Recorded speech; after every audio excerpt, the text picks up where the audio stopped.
और बात कर लेते हैं संध्या एक और महत्वपूर्ण खबर की, जिसके कारण हम कह सकते हैं दुनिया भर की निगाहें इस ओर थीं। खासतौर से गाजा में युद्ध समाप्त करने के शांति समझौते को अंतिम रूप देने के लिए अंतर्राष्ट्रीय सम्मेलन आज मिस्र के शर्म अल शेख में शुरू हो रहा है। अमेरिका के राष्ट्रपति डोनाल्ड ट्रंप और मिस्र के राष्ट्रपति अब्देल फतह अल सीसी सम्मेलन की सह अध्यक्षता करेंगे। बैठक में 20 से अधिक देशों के नेताओं के भाग लेने की भी संभावना है। संयुक्त राष्ट्र महासचिव एंटोनियो गुटेरेस भी इस सम्मेलन में शामिल होंगे। मुख्य रूप से गाजा पट्टी में युद्ध समाप्त करने, क्षेत्रीय शांति प्रयासों को बढ़ावा देने और पश्चिमी एशिया में सुरक्षा और स्थिरता बहाल करने पर बातचीत होगी। केंद्रीय पर्यावरण, वन और जलवायु परिवर्तन राज्य मंत्री कीर्तिवर्धन सिंह शांति सम्मेलन में भारत का प्रतिनिधित्व करेंगे।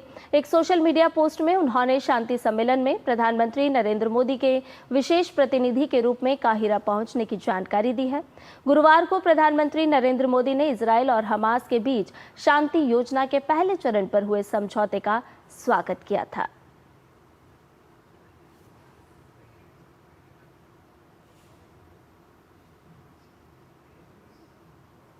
We're going to make everybody happy.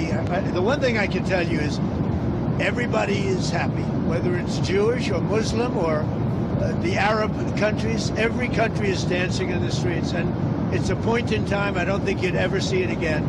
They've never seen it for 3,000 years.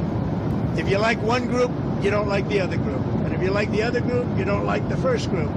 And this is the first time they've ever seen where everybody is unified, because as you know, we're going to Egypt after Israel, and we're going to meet all of the leaders of the very powerful and big countries and very rich countries and others, and they're all into this deal. Everybody's into it. It's never happened before. So I would say this is a lot tougher, but we'll see how it all works out. वहीं Gaza में युद्ध विराम के बाद अब चीजें धीरे धीरे ठीक होती हुई नजर आ रही हैं।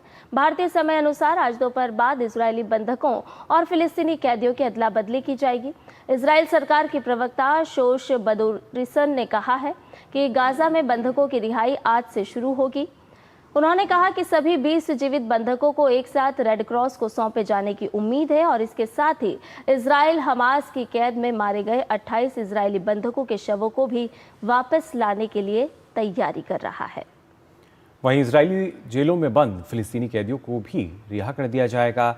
इजरायल के प्रधानमंत्री बेंजामिन नेतन्याहू ने बंधकों की वापसी को एक ऐतिहासिक घटना बताया है। तो एक ऐसा दिन और एक ऐसा पल जिसका इंतज़ार हम कह सकते हैं लंबे समय से चल रहा था। दुनिया के न जाने कितने ही देश इस ओर नज़र टिकाए थे, लेकिन आखिरकार हम मान सकते हैं कि वो स्थिति फ़िलहाल नज़र आ रही है। इजरायली बंधकों की रिहाई भी होगी और किस तरह महत्वपूर्ण है, क्या कुछ खास इस दौरान नज़र आ सकता है संध्या, इसकी जानकारी हम लेंगे। शुभेंदु घोष फिलहाल हमारे साथ जुड़ चुके हैं, हमारे संवाददाता। शुभेंदु, जानना चाहूँगा आपसे, लगातार हम कह सकते हैं गाजा शांति के लिए प्रयास हो रहे थे और आखिरकार हम मान सकते हैं कि वो दिन आ चुका है अब, जहाँ पर स्थिति जो है वो हम देख सकेंगे कि जो बात कही जा रही थी वो वाकई अब होती हुई नजर आएंगी।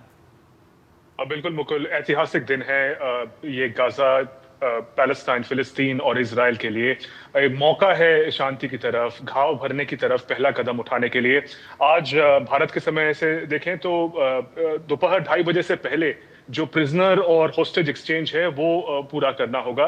करीब 48 हॉस्टेजेस जो बंधक थे गजा में, उनको छोड़ा जाएगा। 20 उनमें से जीवित हैं जो कि बॉर्डर क्रॉस करके आएंगे वापस घर, और वहीं करीब 2000 जो डिटेनीज हैं, जो फिलिस्तीनी प्रिजनर्स हैं, उनको भी छोड़ा जाएगा। तो ये एक बहुत बड़ा मौका है अमेरिका की लीडरशिप में, जहां पे शांति को एक मौका दिया जा रहा है इस रीजन में। और उसके बाद ये एक समिट होगा, एक इंटरनेशनल समिट, जो कि यूएस प्रेसिडेंट डोनाल्ड ट्रंप और इजरायली प्रेसिडेंट, जैसे आपने बताया, उसको लीड करेंगे, जिसमें एक बोर्ड ऑफ पीस के गठन होने की बात है। क्योंकि देखें तो ये सिर्फ पहला फेज है, जो होस्टेजेस को छोड़ा जाएगा और सीज फायर हुआ है, ये एक सिर्फ पहला फेज है, पहला चरण है इस कॉन्फ्लिक्ट को समाप्त करने के लिए। उस बोर्ड ऑफ पीस की जो भूमिका होगी वो बहुत महत्वपूर्ण होगी। किस तरीके से शांति को कायम रखा जा सके, जो सिक्योरिटी कंसर्न्स है दोनों तरफ के, उसको कैसे कायम रखा जा सके, उस पे आगे की जो कार्रवाई होगी, आगे का जो प्लानिंग और विजन होगा, वो बोर्ड ऑफ पीस की जिम्मेदारी होगी। बिल्कुल शुभेंदु, हम देख रहे हैं कि मिडिल ईस्ट पर भारत का भी लगातार जिस तरह से ध्यान है और उसको लेकर के स्थायित्व की अगर हम बात करें तो ये शांति वार्ता कितनी महत्वपूर्ण आप मानते हैं, क्योंकि स्थायित्व भी बहुत ज़रूरी है और शांति भी बहुत ज़रूरी है मिडिल ईस्ट के लिए। बिल्कुल संजय, देखिए हम जानते हैं कि एक स्पेशल रिप्रेजेंटेटिव भारतीय सरकार के लिए जो मंत्री हैं कीर्तिवर्धन सिंह, वो जा रहे हैं इस पीस समिट में भाग लेने के लिए। भारत की भूमिका बहुत महत्वपूर्ण होगी। अगर हम फिलिस्तीन की बात करें तो 1988 में एक फर्स्ट नॉन अरब कंट्री जो भारत था, उसने फिलिस्तीन को रिकग्निशन दिया था स्टेट का। अब जाके काफी वेस्टर्न कंट्रीज कुछ सप्ताह पहले फिलिस्तीन को एक स्टेट के रूप में रिकग्नाइज कर रहे थे। भारत ने 1988 में कर दिया था। वहीं भारत और इजराइल के संबंध भी बहुत स्ट्रांग है, बहुत फॉरवर्ड लुकिंग है। तो भारत उन कुछ देशों में है जिनके फिलिस्तीन और इजराइल दोनों के साथ अच्छे संबंध है, और ऐसे देशों की भूमिका आगे आने वाले समय में बहुत बढ़ जाएगी, क्योंकि जिस तरीके का एक peace building, trust building exercise जो चाहिए होगा दोनों पक्षों के बीच, उसमें भारत की भूमिका काफी बढ़ जाएगी। जो रिकंस्ट्रक्शन वर्क है, डेवलपमेंट वर्क है, हम देखें जो डेवलपमेंट इन्वेस्टमेंट एड जो भारत ने भेजा है, खासकर गाजा में, फिलिस्तीन में, पिछले 11 साल में दुगना हो गया है। करीब $80 मिलियन का एड भारत भेज चुका है, और अब जब वहां शांति स्थापित होने की आशाएं हैं, तब ये डेवलपमेंट वर्क और डेवलपमेंट इन्वेस्टमेंट जिसमें भारत एक महारत हासिल भारत ने की है, उसकी भूमिका काफी बढ़ जाएगी। अभी देखें गाजा को, तो हम जो इमेजेस देख पा रहे हैं, एक वेस्टलैंड जैसा है, सब कुछ तबाह हो चुका है। यहां से रिकंस्ट्रक्शन का बहुत काम जरूरी होगा, और भारत की भूमिका उसमें बहुत खास होगी। बिल्कुल शुभेंदु, लेकिन इसके साथ साथ, क्योंकि ये पहला चरण के तौर पर हम इसको देख रहे हैं, जब आने वाला समय और जिस तरीके से डोनाल्ड ट्रंप ने अपने 20 सूत्रीय जो बातें कही थी, वो जो 20 पॉइंटर्स थे, उसमें आगे को लेकर भी एक विजन था। क्या माना जाए, किस तरीके से उसको पूरा करने के लिए, उसका एग्जीक्यूशन जो है उसके लिए किस तरीके से आज भी कुछ अहम पहल हमें देखने को मिलेगी? देखिए मुकुल, ये बहुत महत्वपूर्ण सवाल है। आज का पूरा फोकस जो है वो होस्टेज और प्रिजनर एक्सचेंज पे है, सीज फायर पे है, जिसका लंबे समय से इंतजार था। लेकिन हम अगर उन 20 पॉइंट्स को देखें, 20 पॉइंट्स को देखें, तो काफी चीजें टाइम बाउंड नहीं है। जिस तरीके से आज का दिन तय हुआ कि प्रिजनर एक्सचेंज होंगे, उस तरीके से किस समय तक हमास का जो डिसआर्मामेंट है, उनको अपने जो वेपन्स है उनको छोड़ने होंगे, जो हमास इसके लिए पूरी तरीके से तैयार नहीं है।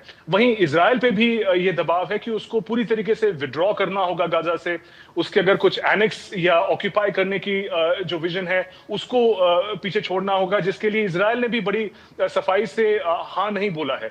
तो काफी ऐसे पॉइंटर्स हैं उन 20 पॉइंटर्स में, जो आज के सीज फायर से लेकर एक फिलिस्तीन स्टेट की गठन का विजन रखते हैं। लेकिन ये कितने समय में होगा, इसमें स्टेक होल्डर्स की एग्रीमेंट है कि नहीं, ये जो आज एक इंटरनेशनल बोर्ड ऑफ पीस बनेगा, उसकी कॉन्स्टिट्यूशनैलिटी क्या होगी, उसका जो प्रभाव होगा, उसकी बात किस हद तक मानेंगे जो हमास हैं और इजराइल हैं, उस पे सबकी नजरें होंगी। लेकिन आज का दिन फिर भी बहुत खास है, एक पहला मौका है। काफी समय में 2 साल हो गए इस 7 अक्टूबर को इस कॉन्फ्लिक्ट के।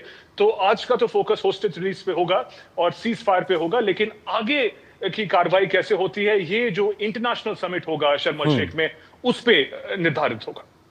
जी बिल्कुल, तो ज़ाहिर तौर पर देखना होगा किस तरीके से तमाम जो मुख्य बिंदु हैं वो इस बैठक के बाद निकलते हुए आएंगे, समिट के बाद निकलते हुए नजर आएंगे। फिलहाल शुभेंदु, बहुत बहुत शुक्रिया आपका हमारे साथ जुड़ने के लिए।